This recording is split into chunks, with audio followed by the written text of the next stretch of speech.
terus ada Mbak Dewi, Mbak Funika, Mbak Mirza, terus ada Mas Joko, terus ada Mbak Syifa, Mbak Endah, Mbak Nur Syahbani, ada Mbak Sela. Terima kasih banyak yang sudah tepat waktu. Ini ada 25, nggak apa-apa lah ya. Mungkin sedang di jalan atau ada aktivitas lain. Tapi mari kita mulai seperti biasa. Berdoa dulu. Saya ingin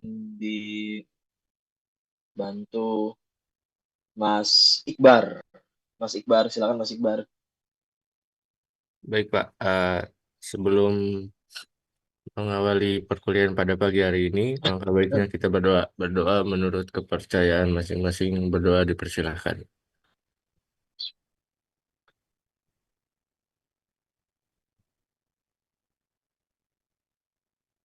Berdoa dicukupkan. Terima kasih Pak. Terima kasih. Mari kita lanjutkan perjalanan kita. Kita sekarang eh, ada di materi baru sebenarnya ya. Ini sebenarnya saya salah tuh.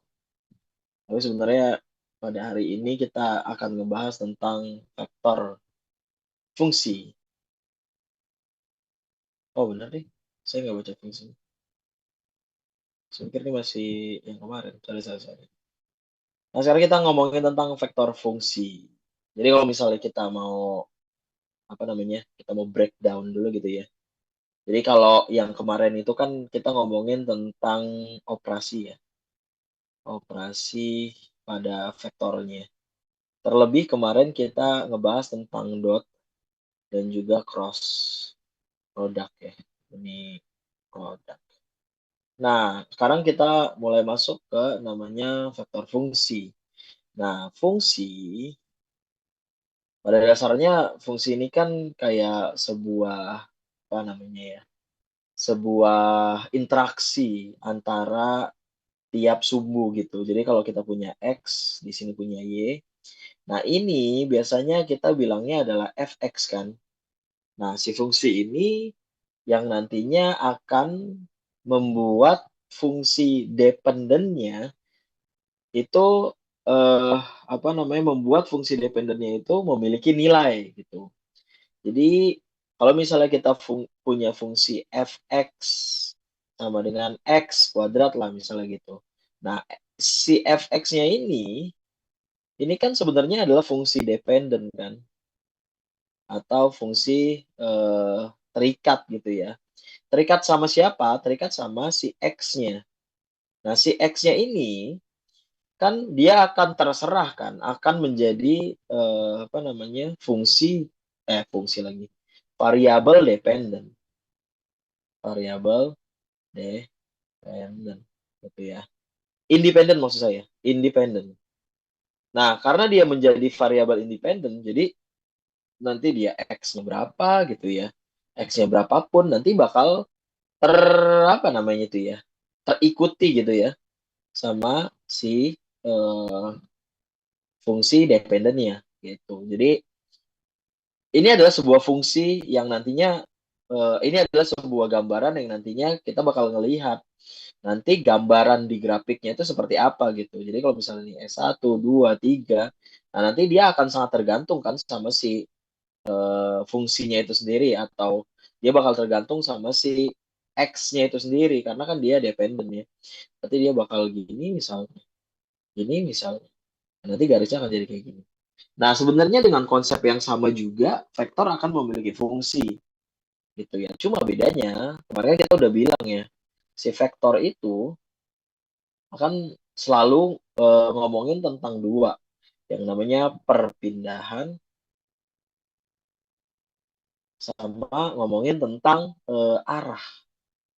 Nah, jadi nanti vektor seperti apa yang bakal memilih fungsi seperti apa yang ada di vektor nanti, ya berarti fungsi yang memiliki perpindahan dan memiliki arah. Gitu. Jadi kita nanti bakal ngeliat awalnya di mana, akhirnya di mana gitu kan. Dan bakal terlihat arahnya seperti apa.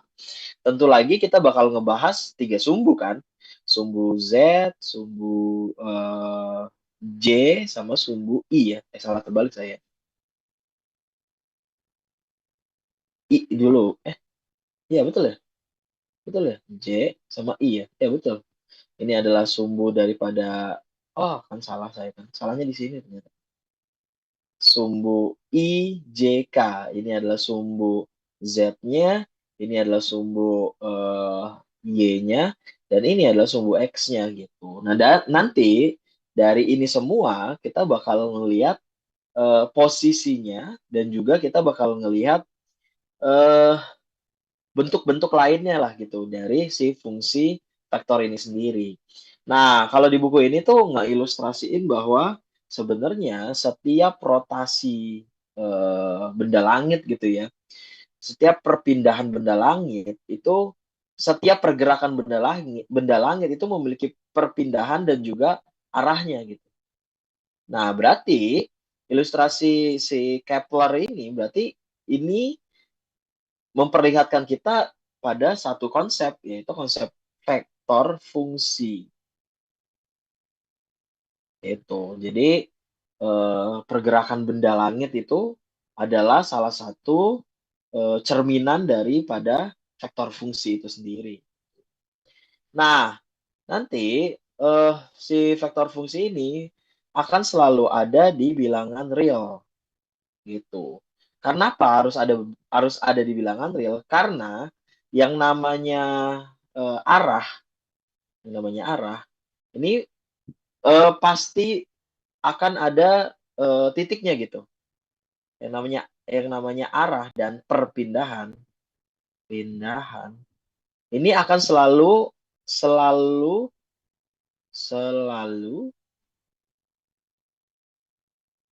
akan ada selalu titiknya gitu ya. Jadi kalau kita ngomongin misalnya lintasan gitu ya, ini lintasannya. Terus ternyata di satu titik dia tidak terdefinisi, misalnya titik yang tidak terdefinisinya di sini. Nah, ini nggak bisa ya, karena yang namanya arah atau perpindahan selalu memiliki titik. Gitu. Jadi, dia akan ada korespondensinya antara sumbu satu ke sumbu lainnya. Gitu. Nah, ini adalah apa namanya ya, gambaran vektor fungsi yang kita bakal pelajari pada hari ini. Gitu ya. Nah, ini kita mulai masuk ke vektor fungsi dan space curve-nya. Jadi, kita bakal masuk ke vektor fungsi dan juga seperti apa kurvanya. Gitu ya. Nah, nanti kalau misalnya di fungsi biasa, kita pakainya fx kan. Nah, nanti kalau di fungsi vektor, ini fungsi biasa. Nah, kalau di fungsi vektor, nanti kita akan pakainya rt. Ini adalah fungsi vektor. Gitu ya. Jadi ini kayak identitasnya aja lah gitu. Menggambarkan kalau kita nggak usah bingung lagi, ini fungsi apa nih? Fungsi fx yang di sumbu x sama sumbu y atau yang mana nih? Oh, ternyata ini rt. Kalau ini rt, ini berarti adalah fungsi vektor. Kayak gitu ya. Nah, seperti biasa nanti fungsi vektor nanti akan memiliki komponennya. Kita tahu komponen yang sudah-sudah, ini dia kan.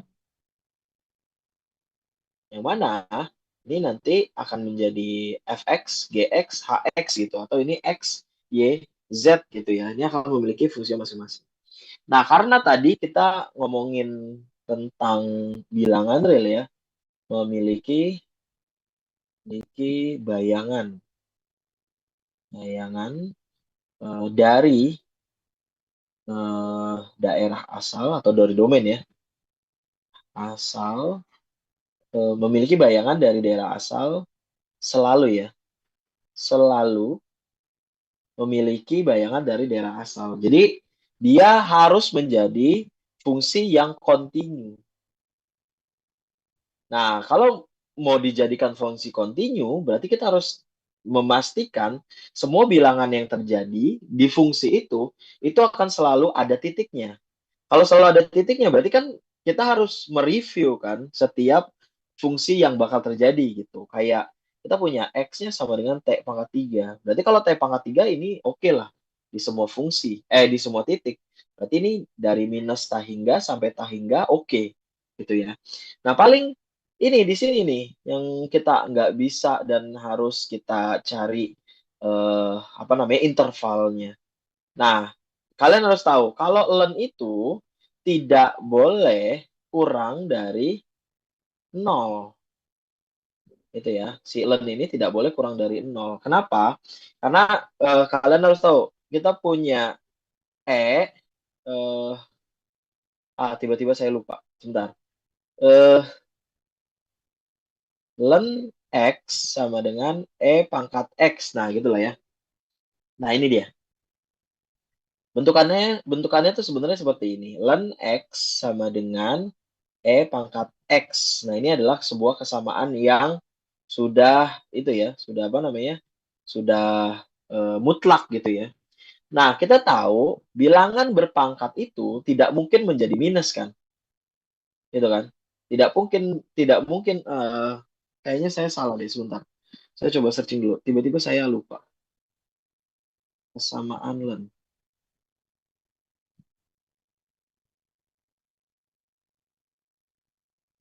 Bentar, tiba-tiba saya lupa.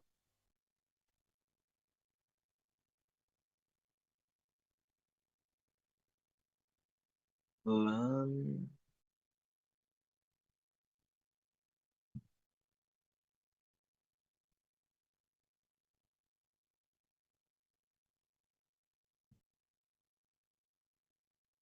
Bentar, tiba-tiba saya lupa.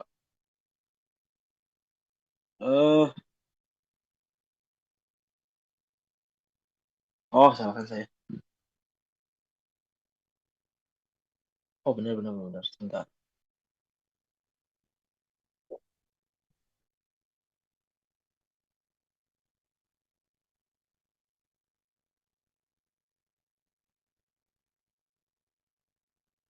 Tiba-tiba saya lupa. Pokoknya intinya, ketika dia len ini nggak boleh kurang dari 0 gitu. Karena ini akan mengakibatkan fungsinya itu menjadi fungsi tidak kontinu. Kalau fungsi tidak kontinu, maka ini akan menjadikan bilangannya error gitu kan. Nah, cara pembuktiannya nanti kalau saya ingat saya kabarin. Tiba-tiba saya langsung lupa gitu. Kayak contoh misalnya, hmm, sebentar saya penasaran banget. Sebentar, izinkan saya untuk nyari itu dulu. Biar ini saya tidak ada.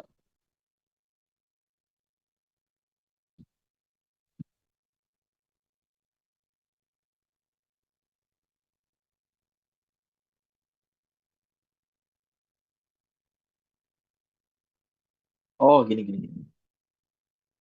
Gini, gini. Salah ternyata saya. Ketemu. Sorry, sorry, sorry, sorry. Bukan ini. Tapi bentuknya adalah seperti ini, guys. Len, A. Ini dia. Ini dia bentuknya. Nah, ini dia, guys. Jadi, setiap yang dilenin sama setiap len pangkat A, ini A-nya harus sama. Berarti yang memungkinkan dia sama adalah ketika len 0 sama dengan 0. Gitu ya. Nah, ini ya kan, ini kan memungkinkan dia untuk sama ya. Tapi apakah ini betul? Padahal len 0 sama dengan E, aduh, E len, sorry, 0 dikali sama len, itu berarti kan 0 kan? Pangkat 0. Nah, pangkat 0 adalah 1.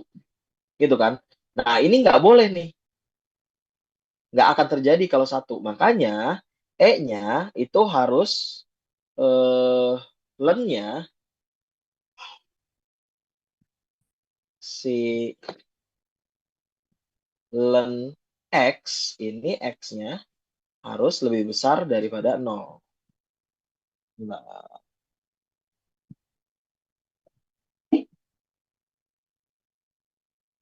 lebih besar daripada 0. Nah, ini ya, kebayang ya. Ini yang menyatakan kalau misalnya dia ini nggak boleh dan nggak sama seperti 0 kan. Maka len-nya ini berarti harus memiliki X-nya lebih besar daripada 0. Makanya di sini kita mendefinisikan 3 min T lebih besar daripada 0. Maka T-nya 3. Nah, ini T-nya sama dengan, sorry, harus lebih besar daripada 3. Itu ya bayangnya. Nah, ini yang pertama. Terus yang kedua, kita punya akar T gitu ya. Nah, ini juga sama. Si T ini harus lebih besar sama dengan 0 gitu ya.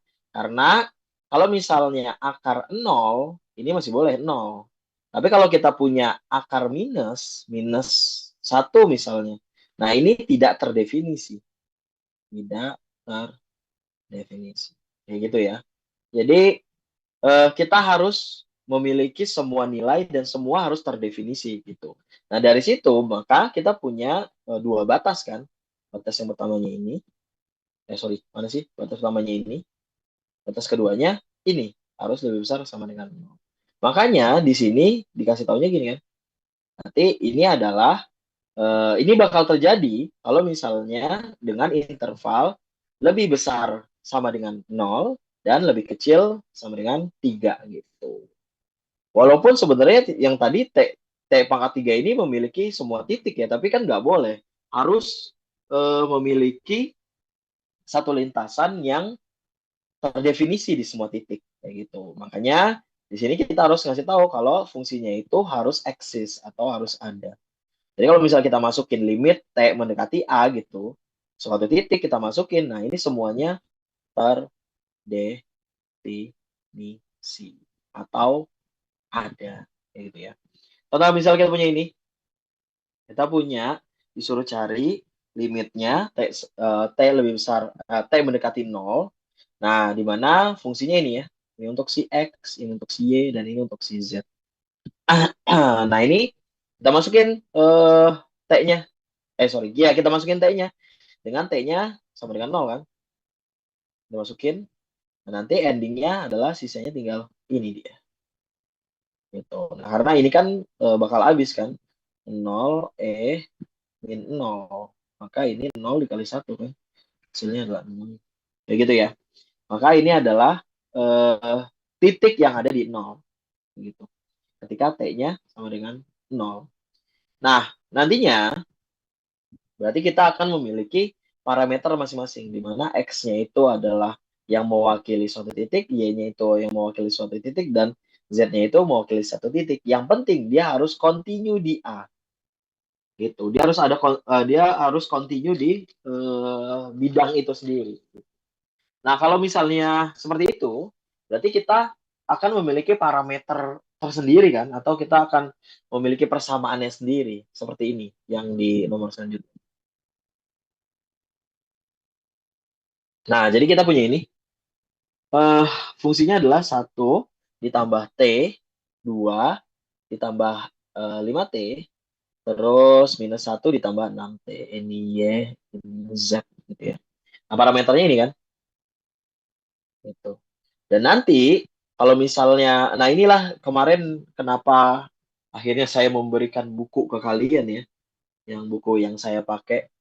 Nah, karena eh, di beberapa pembahasannya itu harus balik lagi ke materi sebelumnya gitu, kayak ini. Ini nanti kita bakal punya yang namanya line segment gitu ya. Nah, si line segment ini atau segmen garis gitu ya. Nah, ini sebenarnya udah dipelajari di materi sebelumnya gitu. Tapi ini nggak terlalu masuk di materi perkuliahan kita, jadi saya lewatkan saja gitu. Nah, ini nanti kalian bisa flashback lagi ke belakang materi tersebut ada di 12.5.1 kalau misalnya memang kalian penasaran gitu ya. Nah, tapi kalau misalnya enggak juga ya nggak apa-apa juga gitu. Karena yang kita bahas kan sebenarnya nggak terlalu fokus ke situ. Gitu.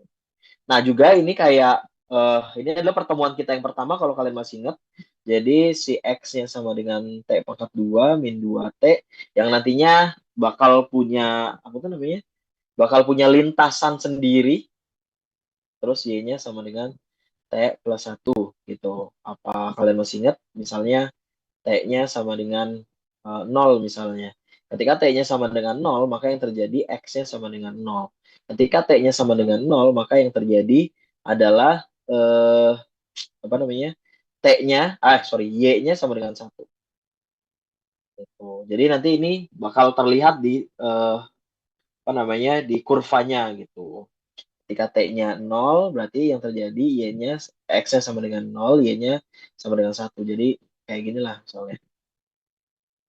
Kan X, ini kan Y gitu. Nah, X-nya 0 berarti di sini ya. X-nya 0, ini Y-nya 1 berarti di sini. Nah, ini si 0,1 ini didapat dari T-nya sama dengan 0 gitu ya. Dan nanti kan dia akan menghasilkan sebuah lintasan gitu ya kan. Misalnya, nanti gini. Yang di pertemuan pertama tuh ya. Itulah ya. Nah, nanti setiap titik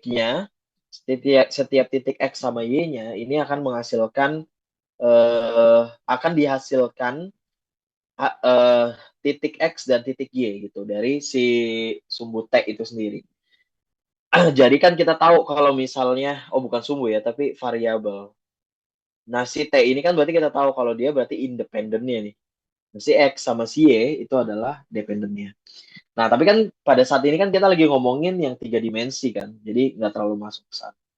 Nah, nanti kalau misalnya ini nanti bisa eh, apa namanya ditaruh di titik vektor. Ini kan titik vektor ya kalau misalnya udah ada I sama J. Nah, terus nanti juga dia akan tergantung sama I-nya. I-nya ini kenapa 1 dan 0? Karena kita tahu I itu akan merepresentatif trigono sumbunya adalah cos. Gitu. Nah, si cos itu kan, kalau cos 0 itu adalah 1, kalau cos 90 itu adalah 0. Kayak gitu. Nah, kenapa nggak ada minusnya? Ya tentu namanya juga perpindahan gitu kan. Kalau kita ngomongin perpindahan berarti kan nggak ada minusnya. Kayak misalnya kita punya lintasan sirkuit gitu kan, kalau lagi lari. Kalau kita ke kanan sama kita ke kiri, sebenarnya kan jaraknya sama aja, gitu kan. Walaupun sebenarnya dalam matematika nggak boleh kayak gitu ya. Tapi kalau misalnya dalam vektor, kalau kita ngomongin jarak gitu ya, jaraknya bakal sama aja gitu. Makanya di situ I-nya itu ngomongin tentang cos, cosnya cos 0 adalah 1, cos 90 adalah 0 gitu. Nah, kalau si J ini ngomongin sin. Sin 0 adalah 0, sin 90 adalah 1. Nah, ini sama seperti apa yang omong, mau diomongin di example keempat. Di example keempat kan di situ dia punya cos TI sama sin TI dan ini K kan. Nah, ini kita udah tahu ini X, ini Y, ini Z kan. Nah, sebenarnya kalau ngomongin ini, yang kemarin kan kita udah sempat bahas ya, ini kan sebenarnya akan menjadi alas gitu kan. Nah, si Z-nya ini akan menjadi tinggi gitu. Nah, karena ini bentuknya adalah fungsi trigonometri, jadi kita harus tahu, oh ternyata bentuknya itu akan X sama dengan cos T dan Y sama dengan sin T gitu. Nah, dari sini juga kita bisa apa namanya mengembangkan lagi. Kalau ternyata yang akan terjadi dari kurva ini adalah fungsi trigonometri, identitasnya kan. Identitas. Nah, identitasnya apa? Identitasnya adalah X kuadrat ditambah Y kuadrat. Gitu kan. Ini apa rumusnya? Sama dengan 1 gitu. Maka lintasan yang akan terjadi itu seperti ini. Set, set, set. Nah, ini namanya adalah helix. Gitu ya. Nah, helix ini adalah spiral ya. Itu mungkin kalau misalnya apa namanya? Di bentuk realitasnya ya. Ya ini kayak per ya. Konsol sosot gitu. Nah, ini ternyata dari sini kita bisa melihat kalau misalnya bentukan ini ternyata memiliki tinggi. Kenapa memiliki tinggi? Ya karena dia melibatkan sumbu Z. Di mana sumbu Z-nya ini adalah semua bagiannya. Itu ya, maka dia akan menjadi tinggi. Gitu.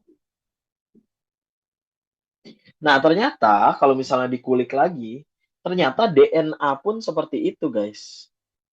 Jadi, kalau misalnya kita mau sangkut pautin ya, bahkan di dalam tubuh kita yang terkecil, DNA itu pasti ada matematiknya. Itu. Jadi, ternyata kita ini adalah matematik yang berjalan lah gitu ya. Karena di setiap metabolisme kita itu adalah menghasilkan atau berdasarkan matematik ya. Bahkan semua semua dunia inilah ya. Ada matematiknya kayak gitu. Tapi kalau di DNA ternyata bentukannya adalah helix yang double gitu ya. Nah, bagaimana ini yang tadi mau kita omongin ya. Nah, kita bakal ngomongin tentang line segmen. Nah, line segmen ini kayak jarak lah ya. Jarak pada titik. Kalau ini lagi ngomongin vektor ya, berarti jarak pada titik vektor. Gitu kan. Nah, di sini kita punya uh, apa namanya rumusnya yang tadi saya bilang harusnya kita balik ke belakang ya, tapi karena sebenarnya kita nggak ke sana, jadi nggak perlulah ke sana gitu. Yang penting kita sudah tahu kalau rumus untuk jarak pada titik vektor itu adalah 1 min T R pangkat 0. Ini berarti yang awal ya. Karena ini arahnya ke sana, ke atas, berarti dari P ke Q. Gitu ya. Berarti yang awalnya adalah vektor P. Kayak gitu. Nah terus, di sini sudah didefinisikan dari 0 sampai 1. Gitu ya. Terus ini sebenarnya cara nyarinya simple aja ya. Kalau kita nyari X gitu. Nah, X kan berarti si 1 sama 2 kan. Nah, ini kan dia punya 1 min T gitu kan. Nah, ini 2 ditambah sama R satunya berarti dia di sini kan. Berarti ini T dikali sama 2. Seperti itu. Maka ini hasilnya jadi 2 min 2T ditambah 2T.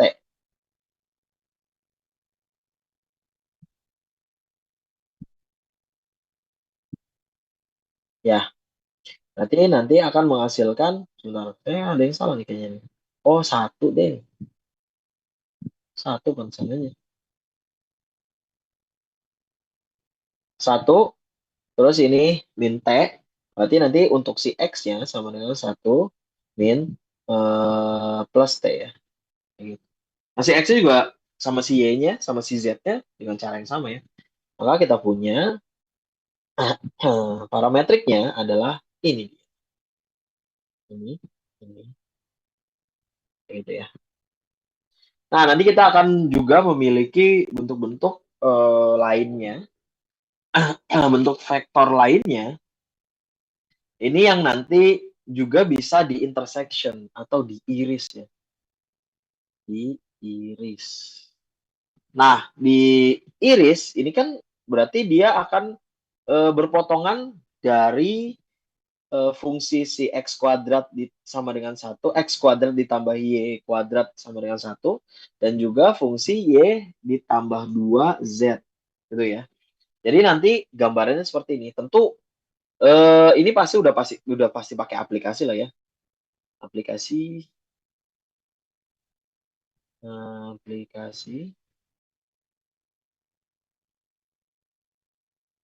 gambar matematika. Gitu ya. Nah, tapi sebenarnya untuk titik-titik yang ini bisa kita cari, guys. Apakah kalian masih ingat untuk menggabungkan fungsi?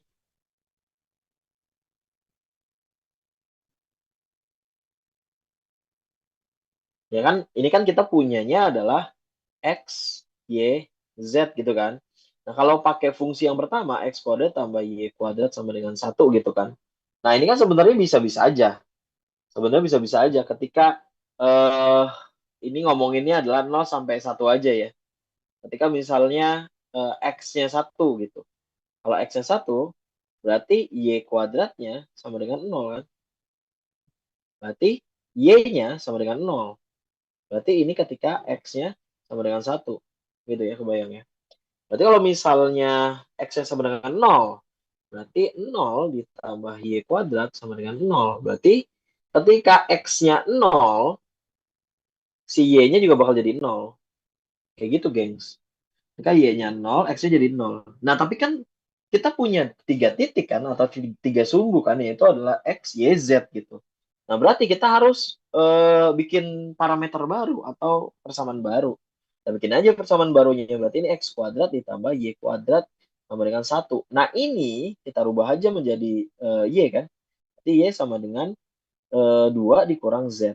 Berarti ini masuk ke sini. X kuadrat ditambah 2 dikurang Z kuadrat sama dengan 1. Nah, ini fungsinya, fungsi yang baru bakal jadi kayak gini. Ini 4 min 2z kuadrat. Salah. 4z. 4z ditambah z kuadrat sama dengan 1. Nah, ini dia. Nanti fungsi endingnya akan menjadi x kuadrat. X kuadrat. Ya, x kuadrat plus z kuadrat. Kita majuin aja z-nya. Terus jadi 3 ya. Ya, ini min 4z plus 3. Sama dengan 0, gitu kan. Nah, ini dia korespondensi daripada fungsi yang lainnya. Kalau tadi kita ngomongin x sama y, dapat. X-nya dapat, y-nya dapat. Nah, sekarang kita ngomongin z-nya berarti sekarang. Berarti ketika z-nya 1, jadi berapa nih, guys? Z-nya 1, x-nya 1. Ketika x-nya 1, berarti 1 ditambah z kuadrat minus 4z. 1 ya, berarti plus 4. Ya kan? Sama dengan 0. Berarti z kuadrat min 4z. Salah. Ini harusnya 3 dulu ya. Karena situ ada 1. Sama dengan 0. Itu endingnya baru 4. Sama dengan 0. Nah, kalau kayak gini kan jadi z min 2. Z min 2 kan. Jadi di sini kita tahu z-nya sama dengan 2. Kalau x-nya 1, berarti z-nya 2. X-nya 1, z-nya 2. Kalau x-nya 1, y-nya 0 nih. Dapat kan? Dari sini dapatnya. Kayak gitu ya. Pun kalau misalnya kita mau jadiin x-nya sama dengan 0. Berarti kalau x sama dengan 0, sisanya tinggal z kuadrat min 4z plus 3 sama dengan 0. Maka ini yang akan terjadi adalah z-nya min 4. Salah ya saya. Min 3. Sorry. Min 3. Z-nya min 1. Ya. Berarti Z-nya bakal jadi 3. Z-nya bakal jadi 1. Kalau X-nya 0, mana X-nya 0 nih? X-nya 0, dia bakal jadi 3 dan bakal jadi 1. Z. Bayang dari situ ya, untuk mencari titik-titiknya. Tapi kalau untuk mencari gambarnya, itu lebih mudah pakai aplikasi gambar aja. Dengan ribet. Karena sebenarnya kita juga, di sini dulu deh. Nah, ini kita udah tahu bahwa X-nya sama dengan X cos T. Nah, Y-nya ini sama dengan sin T. Nah, ini kalau misalnya kita masukin ke dalam fungsi trigono, di mana ini satu putaran ya. Kalau dimasuk ke satu putaran, maka yang bakal terjadi adalah seperti ini guys, fungsinya. Berarti ini X cos T, ya, sin T biasa ya. Nah, ini kenapa jadi Z, kenapa jadi 2 min sin T? Dapatnya dari sini ya. Karena kan tadi kita punya apa? Mana sih? Y plus Z sama dengan 2. Y plus Z sama dengan 2. Maka kalau misalnya kita mau cari Z-nya doang, nanti 2 min sin. 2 min sin. Sinnya nanti belakangan. 2 min Y. Di mana Y-nya itu adalah sin. Maka yang akan terjadi 2. Z sama dengan 2 min sin T. Kita lagi ngomongin sin. Kayak gitu ya. Ini adalah bentuk lain daripada korespondensi vektornya. Oke, kayak gitu. Nah, seperti yang sudah-sudah, pasti kita bakal melihat gambar-gambar yang didapat dari fungsi. Lebih kita lagi ngomongin fungsi vektor kan. Nah, biasanya gambar-gambar yang udah terlihat itu juga terlihat di real life-nya gitu. Berarti fungsi-fungsi ini atau bentuk-bentuk yang itu bisa kita terjemahkan ke dalam bentuk fungsi vektor kayak gitu. Kayak ini aja, ini toroidal spiral. Nah, kalau toroidal spiral tuh kayak bentuknya itu apa namanya? Menyambung ya spiralnya. Spiralnya menyambung. Ini kayak bantalan-bantalan di mana ya? Saya pernah lihat kayaknya ini kayak ada di bantalan atau di mobil ya. Kalian pernah ngelihat ini di mana? Isi toroidal spiral ini kayak saya pernah waktu ngoprek-ngoprek apa namanya?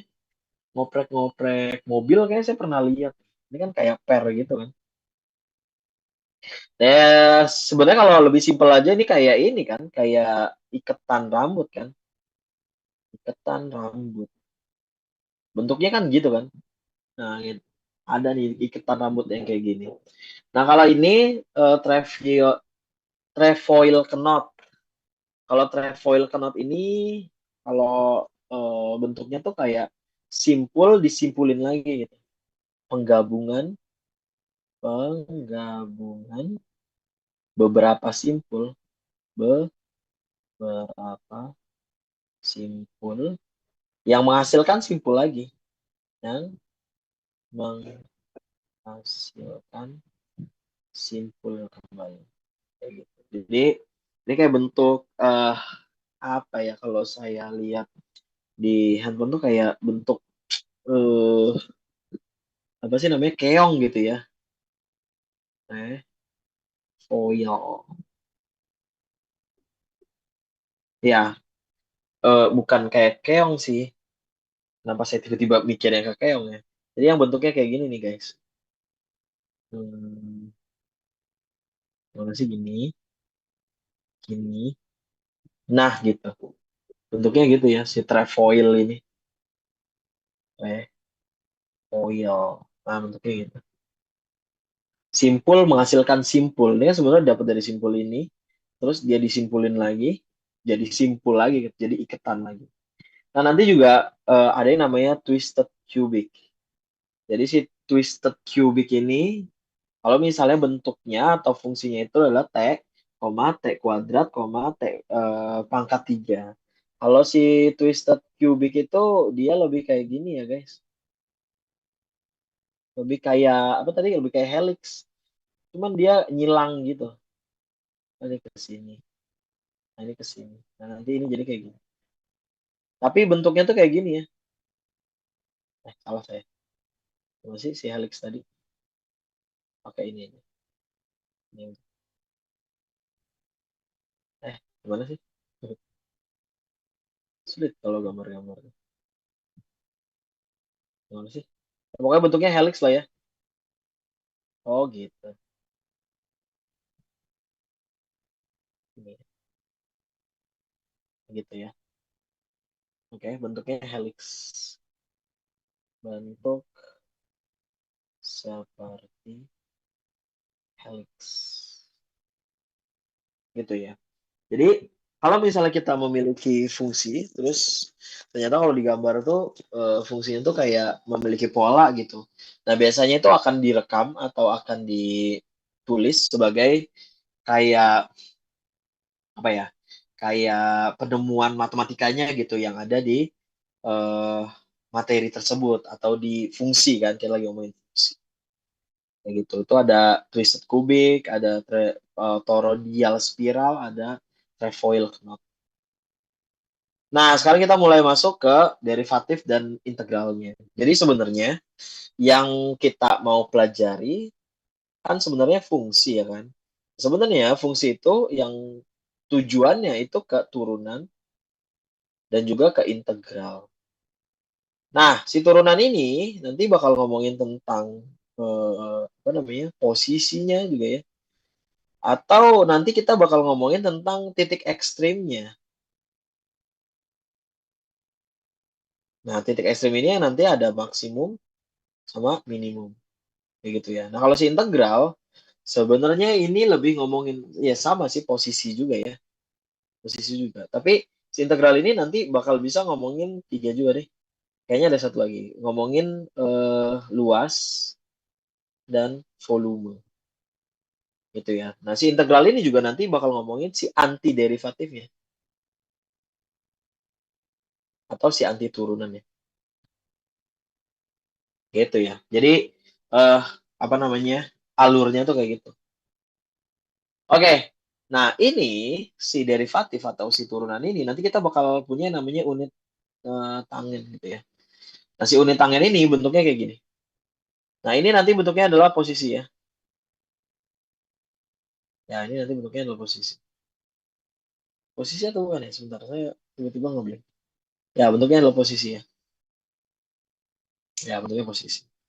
Nah, si unit tangen ini kayak suatu titik atau hasil titik dari hasil titik dari garis singgung ya, garis singgung.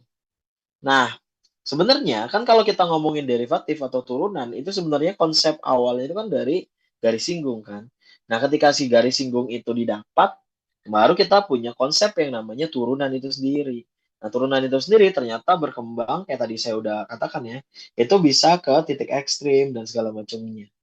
Makanya ketika si vektor ini memiliki fungsi, ternyata juga bisa kita turunkan si fungsi tersebut untuk mencari titik ekstrimnya. Intinya kayak gitu. Tapi kalau misalnya cara nyarinya sebenarnya nggak berubah ya. Cuma bedanya adalah kita punya tiga sumbu atau kita punya tiga variabel. Variabel yang pertamanya adalah X, akan diwakilin sama I, variabel yang keduanya adalah Y, akan diwakilkan sama J, dan K untuk Z. Kayak gitu. Nah, nanti ini diturunin satu-satu. Diturunkan berdasarkan sumbu. Itu ya.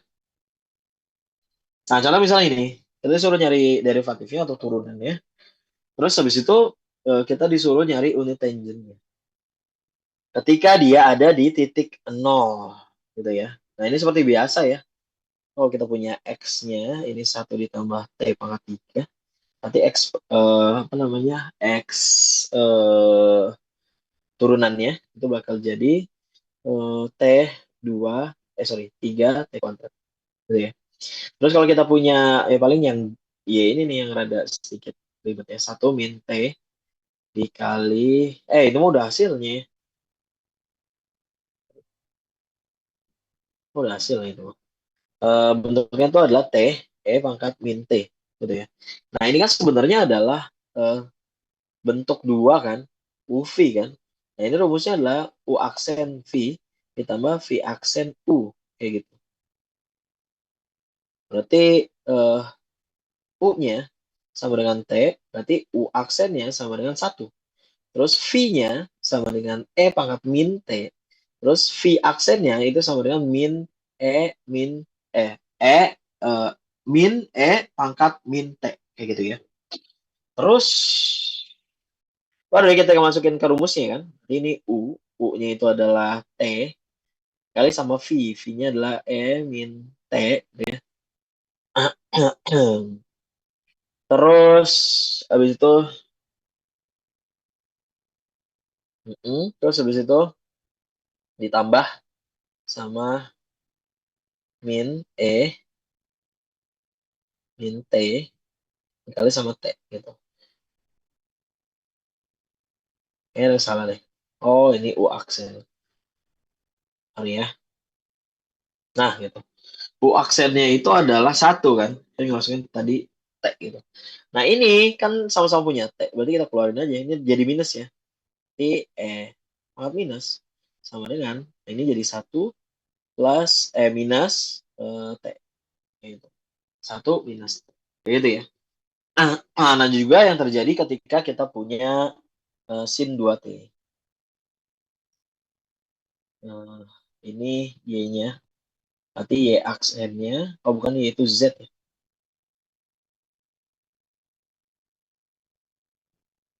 Z sama dengan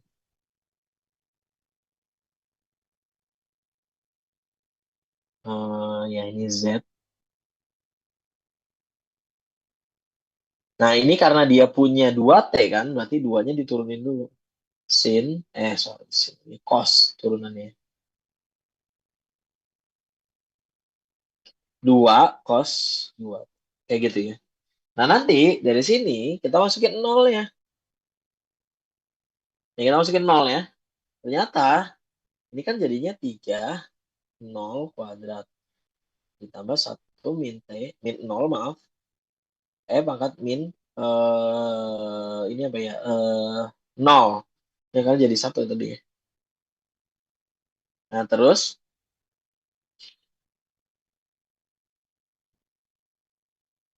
ya ditambah sama 2 cos 2 dikali 0. Makanya yang cuma terjadi adalah yang ini sama yang ini kan. Kalau misalnya 3 dikali 0 itu udah langsung jadi 0 kan.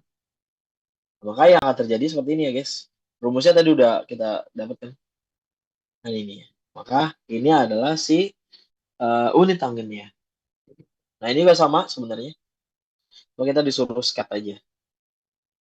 Ini adalah RT-nya, akar T, I ditambah 2 min T-nya. Terus habis itu eh diturunin. Ini juga turunannya hati-hati ya. Jadi kalau kita punya X sama dengan akar 2, akar T maaf. Akar T. Nah ini kan sebenarnya adalah T pangkat setengah kan. Tx-nya sama dengan T pangkat setengah dikurang apa namanya? 2 per 2. Gitu. Oh sorry, sorry, sorry. Ini setengahnya dikeluarin ya. Berarti X aksennya sama dengan setengah gitu ya.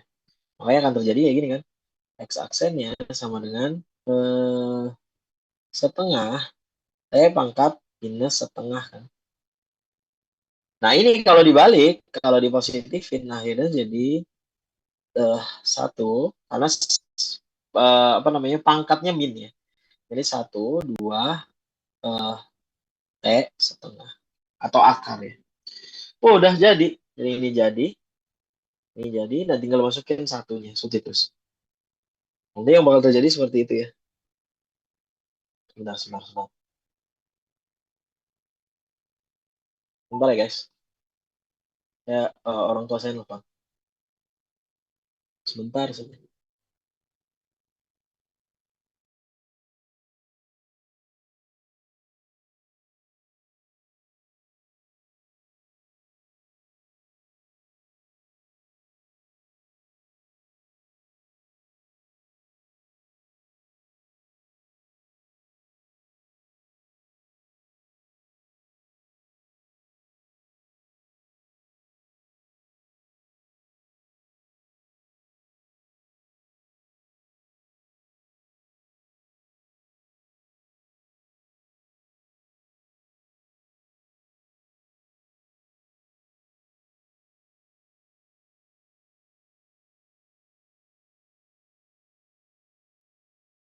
Oke, sorry ya. Lewat. Nah, di saya nih kenapa ini ya? Di kalian ada buram juga nggak sih ini? Di saya buram nih. Yang gambarnya buram, Pak. Iya, ini gambarnya buram ya. Kenapa ya? Iya, tapi kalau yang angka-angkanya jelas.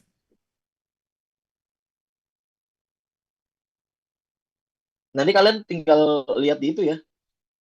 Tinggal lihat di apa namanya? Di yang sebelumnya.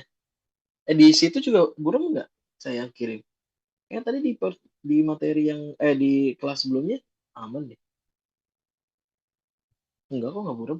Tahu di sini buram ya? Oke, ini kita lihat ya. Nah ini tadi udah ya. Nah ini gambarnya ini ya, gitu ya. Ada yang posisinya, jadi posisinya kelihatan di situ ketika 1,1, itu kan. Nah, bagaimana kalau misalnya bentuknya itu helix? Ini saya lihat dari sini nih, kenapa ini buram? Bentuknya itu helix. Nah, si helixnya ini bakal jadi X sama dengan 2 cos T sama Y sin T, dan Z-nya ini sama dengan T kan. Nah, dari sini sebenarnya nanti poinnya di sini di plus poin nih sebenarnya. Nah, kayak gini.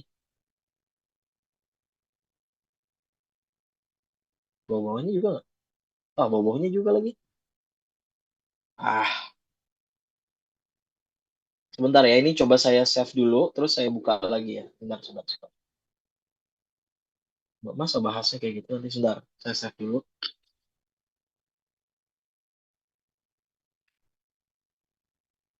Bentar.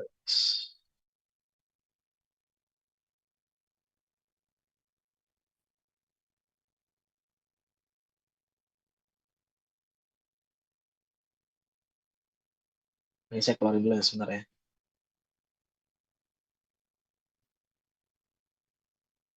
Hmm, ada saja. Bentar.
Oke, balik lagi ya. Gambar dan suaranya aman, guys? Aman, Halo? Pak. Aman, Pak. Aman ya? Oke, oke. Lanjut. Nah, ini udah mulai keluar. Nah, ini juga sama ya. Sebenarnya kita disuruh nyari parameter dari X sama dengan 2 cos T sama Y sama dengan sin T. Nah, terus di sini kita punya Z-nya sama dengan, gini lagi. Oh, enggak nih. Oh, enggak. Terus kita disuruh untuk mengidentifikasi di setiap poinnya atau semua titiknya. Di 0, 1, pi per 2 gitu ya. Nah, berarti ini kita harus turunin dulu satu persatu. Nah, ini jadi min 2 sin theta. Nah, sin T maksud saya. Terus ini cos T sama 1. Nah, dari sini sebenarnya endingnya kita bisa ngelihat kalau misalnya terjadi di sini ya. Nanti untuk si lintasannya dari si korespondensi ini gitu. Korespondensinya kan dari fungsi ini ke 0,1, pi per 2 atau 90 derajat ya. Nah, dari sini nanti gambar yang terjadi adalah seperti ini. Gitu ya. Nah, setelah itu nanti kita juga bakal bisa mencari second derivatifnya. Nah, turunan kedua ini yang nanti kita bakal mencari titik ekstrimnya. Nah, titik ekstrim ini yang nanti akan ada minusnya, akan ada minnya, minimum dan juga maksimum. Ini kayak gini lah ya. Nah, ini berarti adalah max-nya, ini adalah min. Kayak gitu ya. Nah, sebenarnya kalau misalnya dilihat dari situ, akhirnya kita bisa tahu, oh di sini eh, maksimumnya, di sini minimumnya. Nah, ini kan udah kita turunin 2 kali kan. Nah, dari sini nanti kita bisa mencari kalau di rendahnya tuh berapa dan di tertingginya berapa. Gitu. Nah, berarti kalau dilihat dari sini, karena kita punya cos sama sin kan, berarti eh, yang bakal terjadi adalah kalau misalnya cosnya 1, hasilnya 1 ya maksud saya. Berarti jadi min 2.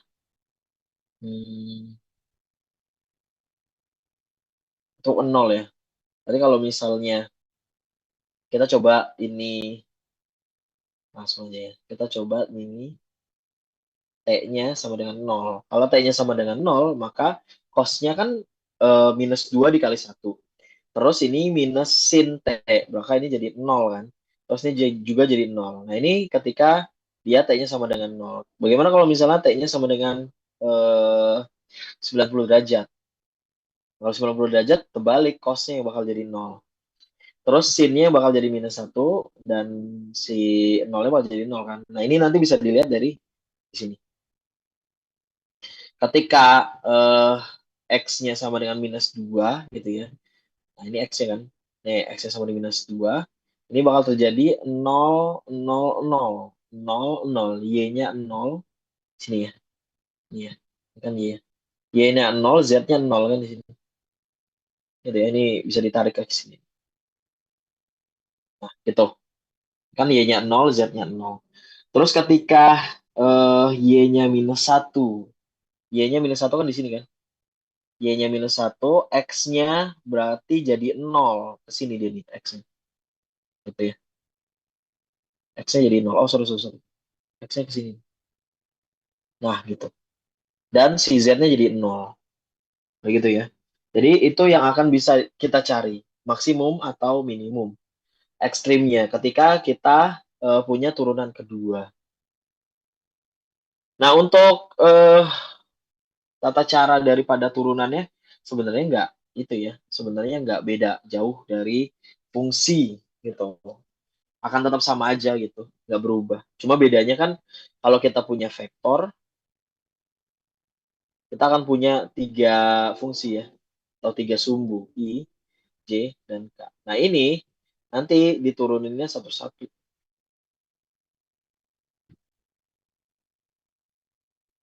Dan nggak bisa ditambah ya, kecuali kalau kita nyari panjangnya. Nggak bisa ditambah karena ini beda sumbu. Kayak gitu. Nah kayak contoh nomor 4 nih. Contoh nomor 4 kan dia disuruh nyari atau dia disuruh validasi apakah si RT ini adalah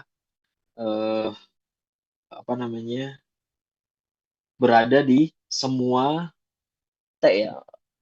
Show that if T-nya ini adalah ortogonal gitu.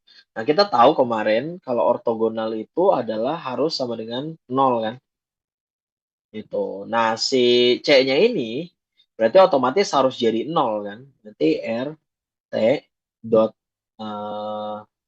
R dot R T. Nah, ini harus sama dengan 0 karena dia lagi ngomongin tegak lurus. Nah, tapi karena bentuknya ini dua vektor yang sama, walaupun sebenarnya ini adalah satu vektor gitu ya. Berarti kan otomatis salah satu dari bentuk ini harus jadi 0 kan.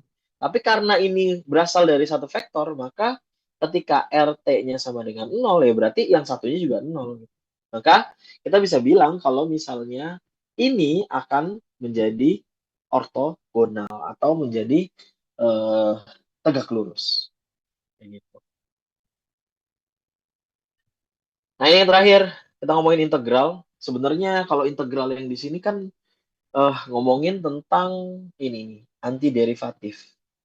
Walaupun sebenarnya nanti di endingnya kita bakal bisa mencari volume sama luas ya. Tapi untuk pertemuan kali ini, dia di pembahasan ini cuma ngasih tahu kalau fungsi untuk yang sekarang ini adalah anti derivatifnya. Maksudnya apa sih?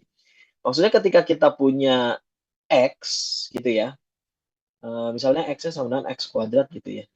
Terus ini X-nya diturunin, atau jangan X ya, Y aja. Diturunin, berarti ini hasilnya jadi 4X gitu kan. Nah, bagaimana sebenarnya 4X plus C ya, plus C. Nah, bagaimana kita tahu fungsi asalnya? Nah, fungsi asalnya kita tahu adalah di integralkan. Jadi bentuknya adalah 4X gitu. Jadi kita tahu integral ini adalah anti turunan. Lebih kepada kalau bentuk vektornya udah diturunin, terus habis itu kita disuruh nyari bentuk awalnya. Jadi bentuk si vektor itu kita integralkan untuk mencari bentuk awalnya. Setelah itu rumusnya akan rumus lagi. Contohnya akan seperti ini. Nah, ini bedanya ya. Kalau yang kita omongin di vektor ini berarti yang continue. Kalau kita ngomongin yang continue, berarti kita bakal ngomongin ada batasnya. Ini kan ada batas ya. Terdapat batas. Nah, contoh misalnya kayak gini ya. Kita punya 2 cos T ditambah sin T ditambah 2T. Nah, ini kita integralin ke satu-satu kan. Ini dapat 2 sin, ini dapat cos T, ini dapat T kuadrat. Itu. Nah, terus habis itu ternyata bentuknya ini apa namanya? Kalau yang ini bentuknya adalah tak tentu kan? Karena kita masih punya C di sini. Nah, nanti ada bentuk tentu. Bentuk tentu. Nah, kalau bentuk tentu itu udah ada batas. Ada batas.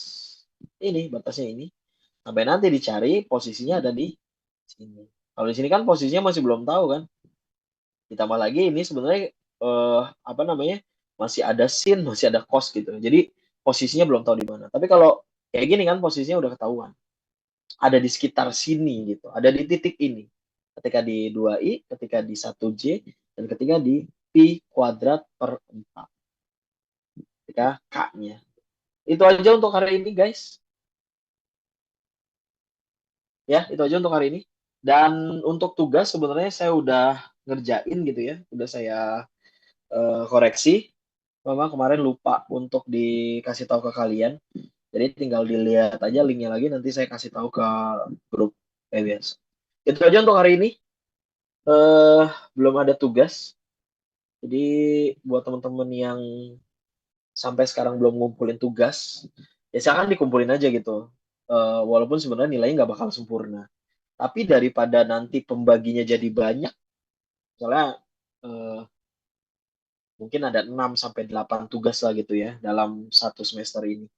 Berarti kan saya harus membagi 8. Tapi kalau misalnya kalian nanti nilainya 0 gitu, sayang banget. Jadi nanti nilai tugas kalian malah di bawah 50 gitu. Padahal sebenarnya nilai tugas kalian adalah nilai yang bakal bisa membantu nilai UTS dan nilai UAS kalian gitu. Jadi diharapin nilai tugasnya itu harus di atas 80 lah gitu. Biar nanti ngedongkrak nilai UTS sama UAS. Itu aja, pokoknya ditunggu buat teman-teman yang mau ngumpulin tugas sekarang, ditunggu. Tugas 1, tugas 2, tugas 3 gitu. Tapi tetap aja ya, keterlambatan akan saya tetap nilai. Dan buat teman-teman yang keskip, nanti dikabarin aja. Atau salah input, atau gimana-gimana nanti dikabarin aja. Itu aja guys untuk hari ini. Saya berterima kasih banyak untuk segala perhatiannya. Dan kurang lebihnya mohon maaf. Kalau misalnya nanti ada yang mau ditanyakan, kita WhatsApp aja ya. Itu aja, kurang lebihnya mohon maaf. Assalamualaikum warahmatullahi wabarakatuh. Selamat siang semuanya. Waalaikumsalam. Waalaikumsalam warahmatullahi Makasih, Pak. wabarakatuh. Terima Selamat kasih. shalom, Pak Hafiz. Waalaikumsalam, Pak. Sama-sama. Izin ya, Pak. Siap, sama-sama. Silakan melanjutkan.